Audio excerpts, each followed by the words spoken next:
Ko ina gaba zan iya al'adar nan tasu ba kawai da dawo. Ka san me yake faruwa yanzu kuwa? To zaman makokinka ake a layin. Kuje kuma. To zaman makokinka ake a layin. Kuje kuma. Sai yanzu text message ba zai ƙara shigowa ba ta wannan lambar kenan wannan WhatsApp chat din inna lillahi wa inna ilaihi raji'un mun shiga uku duniya. Allah ka ji kankabal aboki inna lillahi wa inna ilaihi kenan yanzu kai.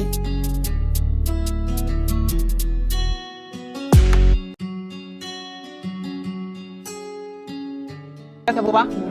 Na tafi Lagos neman kuɗi na gaba zan iya al'adar nan tasu ba kawai da dawo. Ka san me yake faruwa yanzu kuwa? To zaman makokinka ake a layin. Kuje kuma. To zaman makokinka ake a layin. Kuje kuma. To zaman makokinka ake a layin. Kuje kuma.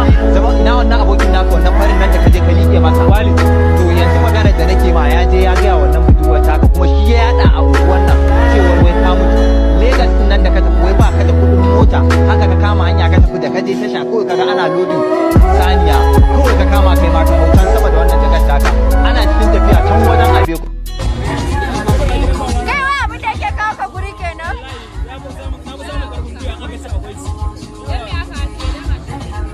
Bayan za ka yi a sha ba, kan ki goya ma Assalamu alaikum. Inna lillahi wa inna ilaihi raji'un. Lillahi wa inna ilaihi raji'un. Ya Allah muna roƙonka ka ji kan wannan bawa naka, ka gafarta mishi, ka anshi baƙwancin shi. Ya Allah ka yafe mai kurakuran shi ya Allah. Kamalu mutumin kirki ne. A sanin da nawa Kamalu mutumin kirki ne. Ban taɓa sanin abokin faɗan shi ba. Ban taɓa jin wanda yake ganin wani mummunan hali akan Kamalu ba. Bai san me faɗa ba, bai iya shi ba. Na zauna da Kamalu na san halin Kamalu. Kuma ya samu shaida a gurin mutane. Tabbas.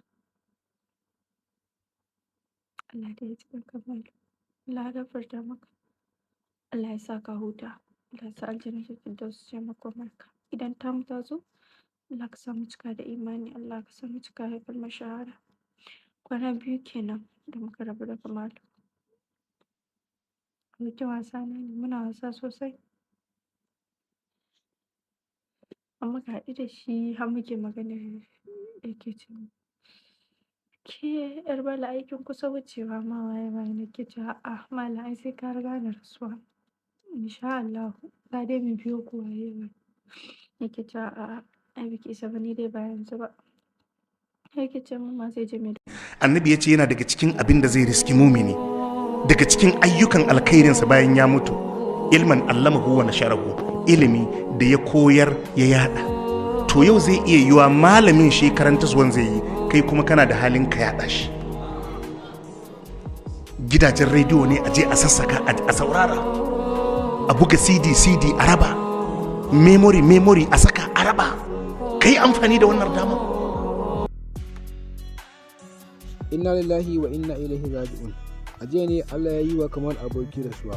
Wato Kamal Aboki wani shahararren jarumi ne a masana'antar Kannywood wanda yake ba da gudunmawa sosai bisa fannoni daban-daban.